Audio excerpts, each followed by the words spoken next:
Welcome back to another revision tutorial with Miss Sweet.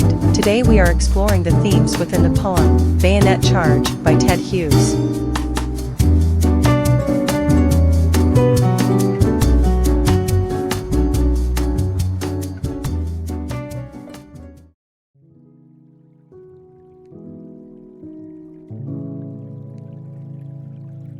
Bayonet Charge is set in the heat of a battle, during which a soldier has a sudden change of heart.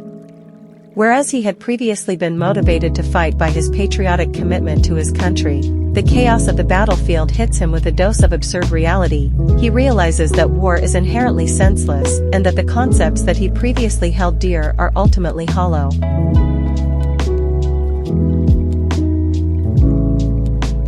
The poem opens with the soldier making his bayonet charge, contrasting with whatever romanticized notions the soldier might have had about war before going to battle. This idea is introduced from the very first line. Suddenly he awoke and was running. The notion of waking up suggests that he is only now exiting a dream and entering reality. In other words, he's literally heading away from the illusory idea of war that he once believed to be true, and into the true terror of actual armed conflict. The rest of the first stanza uses intense images and strained grammar to give the reader a sense of this dawning reality. The soldier is surrounded by rifle fire that seems to smack the belly out of the air.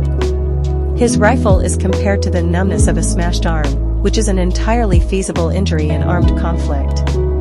Because the soldier might die at any moment, patriotism is addressed head-on. It was a tear that had brimmed in his eye that is now, like molten iron, in the center of his chest. In other words, war has transformed from a somewhat emotional fantasy to a deadly reality.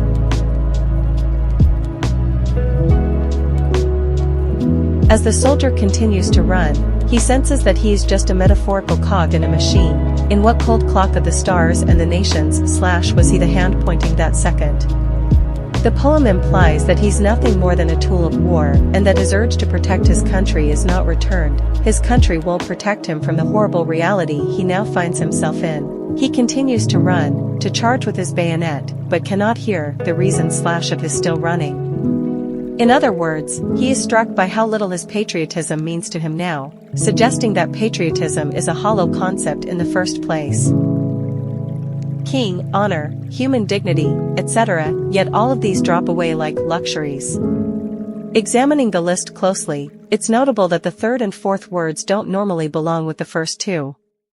Like allegiance to the king, human dignity is a distant unrelated concept because the soldier can't see any of it around him anymore. The etc. is intentionally flippant, highlighting that this is a list of hollow words, no more meaningful to the soldier now than an old shopping list. And that's where the poem ends, leaving the soldier deep in the horrific reality of war. He knows what he's supposed to do, use his bayonet and dynamite, but there's a distinct lack of other humans, friend or foe.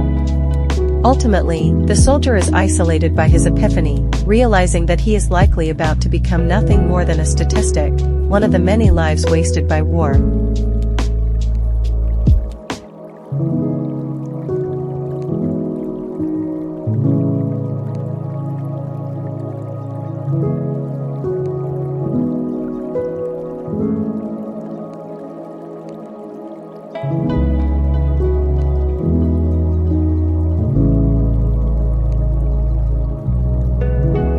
The soldier's movements are described in terms such as like a man who has jumped up in the dark and runs, listening between his footfalls for the reason of his still running, which suggests an animalistic reaction to fear and danger.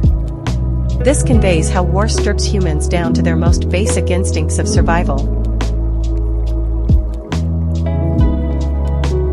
The hair in the poem becomes a powerful symbol of vulnerability and fear.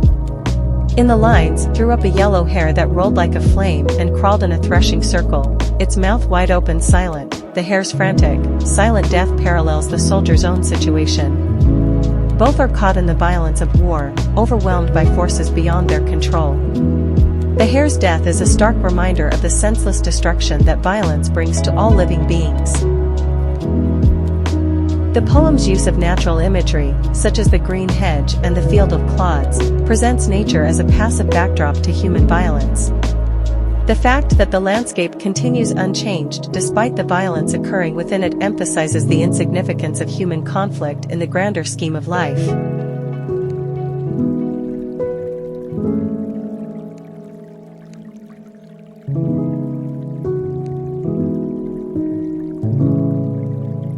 Thank you so much for watching.